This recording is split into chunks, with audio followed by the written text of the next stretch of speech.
Bueno, estamos en el Día Internacional del Libro y como lo que ustedes dicen, lo que ustedes piden, lo respetamos. Ayer nos pidieron cultura y consumidores y hoy precisamente vamos a hablar de eso, cultura y consumidores.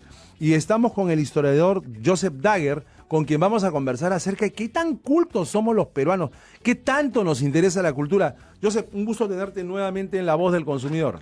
Muchas gracias, Cristóbal, un placer grande estar aquí.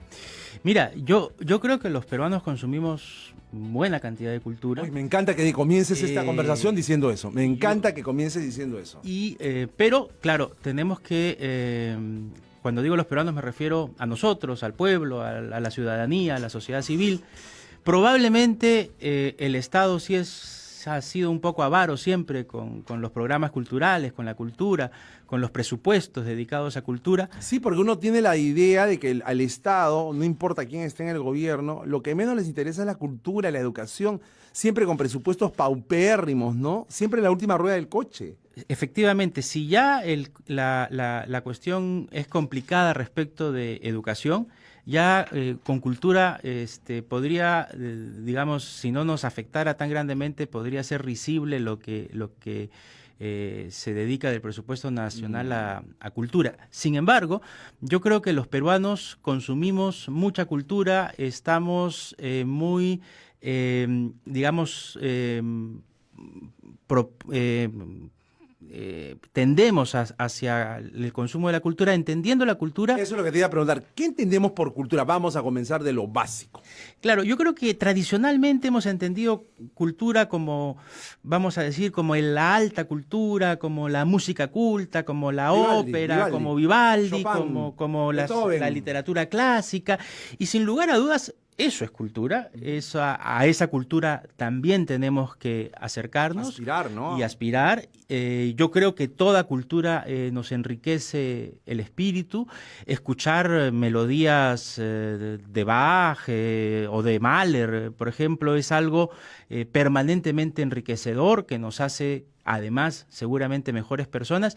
Pero cultura es también toda expresión creada por el hombre, ¿no es cierto? Lo que solemos llamar cultura popular o cultura música. Pop. Acá somos difusores de la cultura pop, acá con los canchanchanes.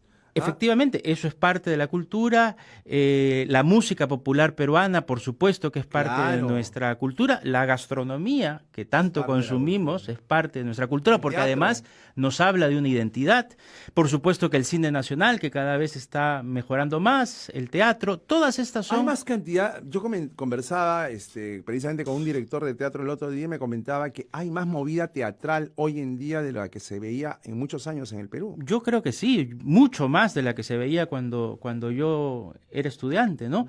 La posibilidad de acceder a espectáculos culturales, sin lugar a dudas, si lo comparamos a hace 20 años, hoy es mucho mayor.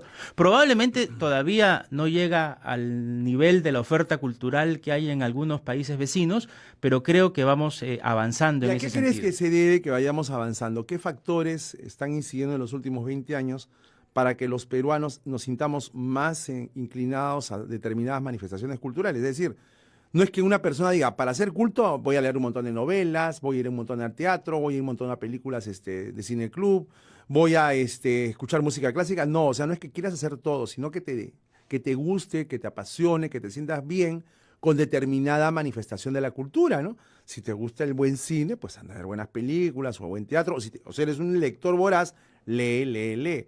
Pero ¿a qué crees que se debe tú que en estos últimos años está pasando este reverdecer de la cultura en nuestro país? Bueno, yo creo que una razón potente es una cierta mejora económica, macroeconómica. Claro. Durante muchos años hemos crecido consistentemente y esto permite que probablemente haya algunos excedentes que pueden utilizarse en algún tipo de enriquecimiento personal. Ya no vivimos tan aguja como cuando estábamos en la década de los 80. Efectivamente, ¿no? La década perdida, dicho sea de paso. Nuestros alumnos universitarios hoy tienen mayor acceso a a ciertos bienes que los que teníamos nosotros, ¿no es cierto? Esto yo creo que es una razón. Probablemente hay una mayor... Es una de las más potentes razones, sí, creo yo. Sin lugar a dudas. Hay una posibilidad económica mayor que en los 80. Yo creo también que hay una mayor educación, ¿no? La gente se ha educado más. ¿Tú crees? Yo pienso eso. ¿En serio? Por lo menos... ¿Crees que los colegios están recibiendo una educación mejor que la que se recibía en los 70s u 80s? No me refería necesariamente a los aspectos cognitivos, ¿no? Ajá. Sino que hay una mayor cantidad de personas que ahora pueden educarse, ¿no? A diferencia de lo que pasaba en los 70 o en los 80, a diferencia de lo que pasaba cuando nosotros postulábamos a universidades, por ejemplo, donde habían pues muy pocas universidades a las que se podía postular. Mucho mejor sería que todo esto tenga una calidad mayor que la que tiene, pero me estaba refiriendo al acceso. Entonces, crecimiento económico, acceso a educación y también yo creo que algo que se nos pasa desapercibido y que tiene que ver con cierta revaloración de identidades, ¿no? De identidades regionales, que finalmente son identidades culturales, ¿no? Yo creo que poco a poco, quizás por todo el boom de la gastronomía, vamos valorando más lo de aquí, ¿no? Lo que producimos nosotros. Y yo creo que ese es un paso importante, interesante, que hay que seguir fomentando, pero que también creo que debemos aspirar y llegar a eso que hablábamos al principio de la alta Yo cultura, recuerdo, ¿no? mucho que durante el gobierno militar, ¿no? Se quería imponer a la fuerza el amor por las manifestaciones culturales peruanas, ¿no? Y se decía que todo lo que venía del extranjero era alienante. ¿Recuerdas tú? Ciertamente, sí. Por decreto se quería decir a la gente, ¿sabes qué? Y eso en general no funciona, ¿no? Claro, no le funcionó. En general la cultura por decreto, la imposición, eso no funciona.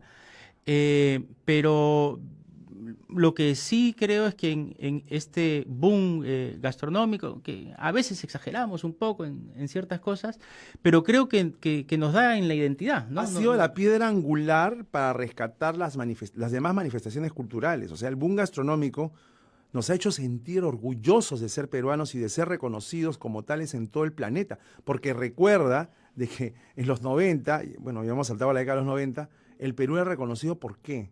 Por Laura Bozzo, por los cómicos ambulantes, por Magali y por todos los émulos que surgieron después, ¿no?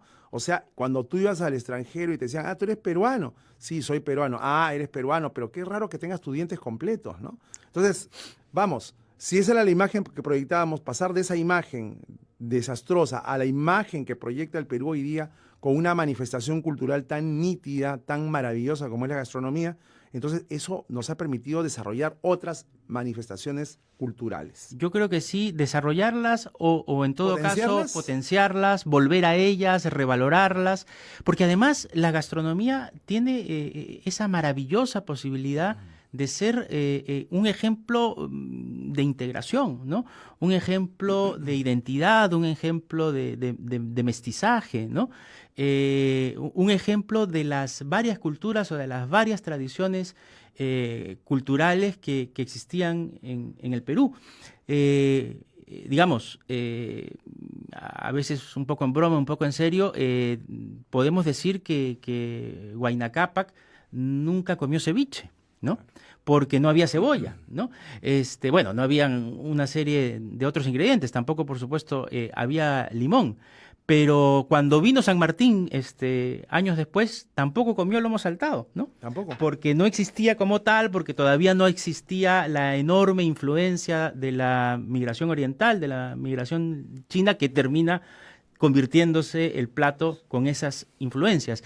Entonces, claro, la gastronomía te acerca a la cultura, te acerca a la historia, te da identidad, pero además, como tú lo has dicho magníficamente, produce un gran orgullo nacional, ¿no? Tanto que yo creo que a veces exageramos un poco cuando decimos que la comida peruana es la mejor del mundo, ¿no? Cuando le hicieron el bullying a este escritor Thaís, claro, porque se atrevió a cuestionar que podía ser muy rica la comida peruana, pero era demasiado salada, demasiado llena de grasas, etcétera.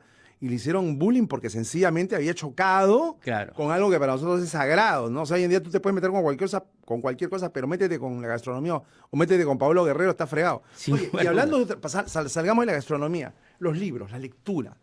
Yo creo que en los últimos años se ha desarrollado en los jovencitos, en los niños, un apetito muy voraz por la lectura. Y creo que tienen que ver con esto libros como Harry Potter. O sea, a mí me sorprendió que estos libros de Harry Potter, que luego fueron llevados al cine, que son tremendos librotes, son gruesotes, y yo he hablado con más de un niño, ¿no? De 10 años, 12 años, que se los ha leído todos. Me pareció asombroso y dije, oye, pero te has leído no solo un libro gordo, te has leído todos los libros gordos de Harry Potter. ¿Qué pasó ahí? Estos chicos que están jugando con los jueguitos estos de internet, etcétera, pero están devorando a la vez libros. Cuéntame, ¿qué hay ahí? Claro, eso es un fenómeno real que existe y que creo que deberíamos potenciar, ¿no? De hecho, hoy... Las chicas están leyendo 50 sombras de Grey. Efectivamente, de hecho, hoy, mucho más que antes, existe literatura pensada para público niño o infantil o juvenil. O sea, tenemos que responder a esas expectativas. Ahora, claro, lo ideal sería que no nos quedemos en Harry Potter, ¿no es cierto? Claro. Que luego de leernos los 8 tomos podamos ir, que sea el primer paso para llegar a otro tipo de lecturas. La literatura, sea Harry Potter o sea la de nuestro premio Nobel, es el camino ideal para enriquecer el espíritu, pero también para hacernos cada vez más creativos, para tener imaginación, para poder innovar, ¿no? Para poder hablar con propiedad y escribir con propiedad. Porque si usted lee, va a aprender a escribir. Yo conozco muchos casos de profesionales que no saben escribir un párrafo con propiedad. Es increíble. Bueno, eso efectivamente es un problema en el Perú, lo vemos en los colegios, lo vemos en las universidades, los vemos en los trabajos, como tú bien has dicho, y eso también tiene que ver... Yo he enseñado en pregrado muchos años en la universidad, y te debo decir de que los estudiantes de pregrado realmente llegan a la universidad y no tienen un ápice de redacción. Y eso me preocupa muchísimo, ¿no? Porque ya no enseño en pregrado, pero eso se ve, yo lo veía hasta hace algunos años. ¿Qué está pasando ahora? No entiendo, ¿no? Yo creo que eso tiene que ver con una baja en lo que hablábamos en algún momento, ¿no? Una baja en el nivel cognitivo de lo que se enseña en los colegios, en cuanto a contenidos, porque quizás es muy importante el enfoque de competencias, pero a veces nos sucede en el Perú que de un extremo nos vamos al otro, y entonces el nivel de contenidos también tiene que ser importante en los colegios, y claro, también con una falta de lectura o con haber leído Harry Potter y quedarme ahí y no seguir leyendo, ¿no? Pero yo creo que el proceso para que tú puedas leer, bueno, al premio Nobel, a Mario Vargas Llosa, leer esos libros que son complejos, ¿no? O leerte, pues, no sé, a García Márquez, o hasta leerte los cuentos de Ribeiro, ¿no? Que Ribeiro es un autor peruano y si no lo han leído... Y yo he hablado en tiempos recientes con gente muy jovencita y les he preguntado, ¿alguna vez has leído Ribeiro? ¿Quién es Ribeiro? Me preguntan, ¿no? Gente que ya está en la universidad.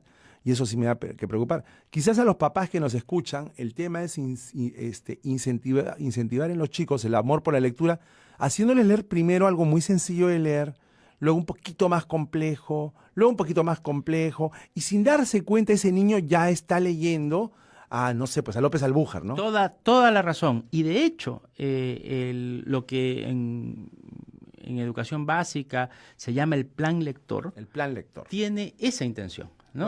Cuéntame el plan lector. Tiene esa intención de ir leyendo, digamos, literatura más o menos acorde a tu nivel de formación, a tu edad, etcétera, y luego ir subiendo y subiendo. Pero también nosotros, como padres de familia, tenemos que contribuir con eso, no podemos dejarle todo al colegio, el colegio cumple una currícula. Detente ahí, acabas de decir algo bien interesante. No podemos dejar a los chicos a merced del plan del colegio, etcétera. O sea, no los podemos dejar. Pero lo que está pasando en esta época es que los están dejando a los chicos solos. O sea, hoy en día, ¿cuál es el truquito del papá para poder descansar? Ana, mira tu internet, mira tu ¿cómo se llama esto? Tu streaming, tu serie en streaming, lo dejan al chico solo, porque se ha vuelto la tecnología una herramienta para que el padre no pase más tiempo con él y por ende no le pueda dialogar e inculcar el hábito por la lectura, como seguramente lo hizo tus padres o como lo han hecho los míos. De hecho, que los míos, mira, mi padre, esto es una confesión personal, cuando estábamos en las vacaciones de Colares me decía, lee libros y te voy a tomar la lección del libro tal o el libro cual, pero quiero que este libro lo leas. O sea, el padre en vacaciones, donde se suponía que tendría que estar en la calle desde temprano, ya el papá me dejaba como tarea leer libros. ¿Ah? Yo mismo lo he hecho con mis hijos en algún momento, pero claro, nuevamente la imposición no siempre es la mejor pero vía, me encantó, pero tenemos que lograr que esta cultura, esta formación cultural, que no solamente es educativa, que no tiene que ver solamente con el colegio, esté también en las casas, ¿no? Siempre la tecnología ha, digamos, atentado contra esta posibilidad, ¿no? Yo me acuerdo que mis abuelos hablaban de lo perjudicial que era la televisión, ¿no? Para la unión familiar, para estar todos juntos, para poder conversar, etcétera. Pero la tecnología hoy puede ser un aliado enorme, ¿no? Es decir, la posibilidad de fomentar la investigación a través de la tecnología, la posibilidad de poder acceder a cualquier melodía, por ejemplo, o a muchos libros que están en Internet, hoy es impresionante, ¿no? Pero tenemos que, desde el colegio, saber formar, ¿no? A veces mis propios hijos me hacen una pregunta que seguramente todos hacíamos, ¿no? Yo le preguntaba a mi papá qué significa tal palabra, pero a diferencia de lo que yo tenía que hacer para saber qué significaba tal palabra, que era ir al diccionario, hoy en día la pueden poner en sus telefonitos y saber qué significa. Yo me acuerdo cuando hacíamos los geniogramas, ¿te acuerdas? Claro. Era un examen el hacer el geniograma, ¿no? Porque te ponían unas cosas, pero aprendías, ¿no? Y como tú dices ahora con el teléfono, estás ahí sentado, rascándote la barriga y estás con el teléfono buscando. Pero la idea es que no tuvieras que buscar más que al final, desesperadamente, en el diccionario, en los tomazos de diccionario que tenías, diccionario Sopena que tenía ahí. Pero la cosa es, como en mucho, es no confundir la herramienta con el fin, ¿no? Está bonita la frase. Si podemos utilizar la tecnología, los buscadores, todas estas manifestaciones culturales a las que podemos acceder con facilidad como una herramienta para lograr un fin. Porque la cultura, además de darnos identidad, como decía al principio, nos permite crecer, ¿no? Nos permite enriquecernos, nos permite ser mejor persona. Entonces, la cultura y la posibilidad de acceso a la cultura tiene que ser algo permanentemente presente en la universidad, en los colegios, en las casas, porque eso es parte de una vida mejor, ¿no? Y ahí el Estado tiene una responsabilidad que cumplir. Sin duda. Muy bien, son las 9:25, vamos a hacer una pausa y regresamos. Bueno, a partir de este momento, mis queridos amiguitos y amiguitas, pueden llamarnos al 330-8487, al 619-0664 y a la línea gratuita intergaláctica 0800-00071 y también escribir al peligroso WhatsApp de Radio Nacional 988-720-137. ¿Qué tan cultos somos los peruanos? ¿Creen que consumimos cultura o todavía estamos con déficit de consumo cultural? ¿Qué sienten ustedes, amiguitos y amiguitas? ¿Cómo nos visualizamos los peruanos como consumidores de cultura? ¿O somos realmente, en opinión de ustedes, unos consumidores todavía desfasados, que nos falta andar un montón? Empezamos a recibir sus llamadas. Aló, buenos días. ¿Con quién tengo el gusto? Buenos días, doctor. Me habla Jordi de Surco. Jordi de Surco. ¿Qué tan cultos crees que somos los peruanos? ¿Nos gusta la cultura? Claro. Mire, los peruanos somos ávidos de cultura. Ajá. Pero hay un limitante, un problema, que la cultura es cara. No todos los peruanos podemos hacernos partícipes de la cultura. Los libros son caros. Los espectáculos de teatro son caros. Los espectáculos a música popular, música moderna, son caros. Entonces, ¿qué queda a las personas que no pueden pagar esos precios? A ver, usted, doctor, explíqueme. Qué Gracias. interesante tu reflexión. Gracias por llamar. La cultura es cara, a veces uno puede querer acceder a ella, pero no tiene los medios. ¿Aló? Sí, buenos días. ¿Con quién hablo? José, de San Juan del Lurigancho. José, te escuchamos. Doctor, había un señor diciendo que los libros son caros, Ajá. pero para nosotros también tenemos los libros, quizás que no sean muy buenos, que sea comprar pirata, pero hay libros piratas, que también los editan y entonces son más cómodos. Entonces es una forma también de poder acceder a la lectura, ¿no? Oye, has tocado, aparte de la biblioteca, has ¿no? tocado un tema bien interesante, la piratería para permitir el acceso a la cultura. Gracias por llamarnos, mi querido José. Buen punto, buen punto. Sí, buenos días. Patricia Estela de Huánuco. Patricia de Huánuco, te escuchamos. Bueno, yo voy a hablar específicamente que acá en mi ciudad nos falta un teatro. Ajá. Para poder disfrutar de los grandes talentos que tenemos en la ciudad.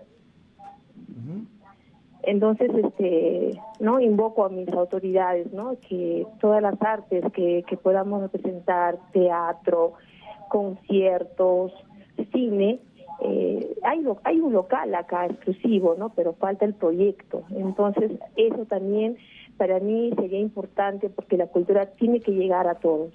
Vale, interesante. Muchas gracias, Patricia. Esto tiene que ver con los presupuestos que se destinan por parte del Estado. Vamos con las respuestas de nuestro invitado. A ver. Lo que nos decía Jordi de Surco, que el pueblo peruano es un pueblo ávido por la cultura, pero el problema son los precios, ¿no? Sí. Libros caros, espectáculos caros. Bueno, yo creo que ahí tenemos que hacer políticas culturales, ¿no? Bueno, fue lo primero que dijiste, ahora que empezamos a conversar. Y podemos ver, no tenemos que inventar la pólvora, tenemos casos en varias partes del mundo. Por ejemplo, un caso que te llame la atención por lo exitoso que fue. Pienso, por ejemplo, en Bogotá. ¿Qué pasó? Hay todavía una política de música en los parques, ¿no?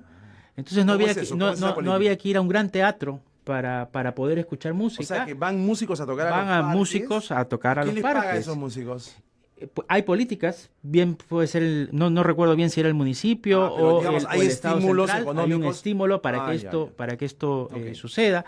En la misma Colombia me parece que un porcentaje de los impuestos a la telefonía va directamente a la cultura. Interesante. Entonces, yo creo que hay formas, hay maneras de pensar con decisión, con creatividad que nos pueden acercar tanto a nuestras manifestaciones más cercanas, más regionales, más locales, como a una cultura, digamos, más universal. ¿Cómo se llama? Patricia de Huánuco nos hablaba de que, por ejemplo, en esa tierra tan bonita no hay un teatro y eso denota nuevamente la falta de planificación y de inversión en cultura que caracteriza a todas las administraciones en el país. Es un problema no de un gobierno, es un problema del Estado, secular. No del Estado nacional, sino también del Estado en los diversos niveles, ¿no? Porque no el Estado nacional no puede construir todos los teatros del país, ¿no es cierto? Para eso existen gobiernos regionales, para eso existen municipalidades, y la cultura tiene que estar en agenda en cada uno de esos planeamientos y presupuestos. Ruy de Ayacucho también nos llamaba y opinaba, ¿no? Lo cierto en todas esas historias, en todo esto, es que existe un genuino interés en temas culturales por parte de la población. Las personas quieren. Otra consulta que nos llega a través del peligroso WhatsApp de Radio Nacional. Buenos días, doctor. Esto de la cultura se debería imponer desde el Ministerio de Educación en todos los colegios con la música, la lectura, arte, y no solo dar horas extensas de matemática y donde queda el arte y cultura siempre a un lado, con pocas horas en los colegios. Se debería imponer esto como países de Corea, China, Japón. Gracias. Ruth de Puno. Mira el aporte de Ruth de Puno. En Asia tienen una concepción distinta de lo que es educación, ¿verdad? Sí, sin lugar a dudas, y hay, digamos, mucho más marcado la presencia de lo que el Estado quiere en que se forme la población. Esto puede tener aspectos positivos, pero también, por supuesto, puede tener aspectos muy, muy negativos. Pero lo que sí creo es que desde el Estado debemos pensar en políticas culturales que logren tomar toda esta gran interés que tiene nuestro pueblo en la cultura en general. Muy bien, Joseph, ha sido un gusto conversar contigo y nos despedimos con otra manifestación cultural extraordinaria.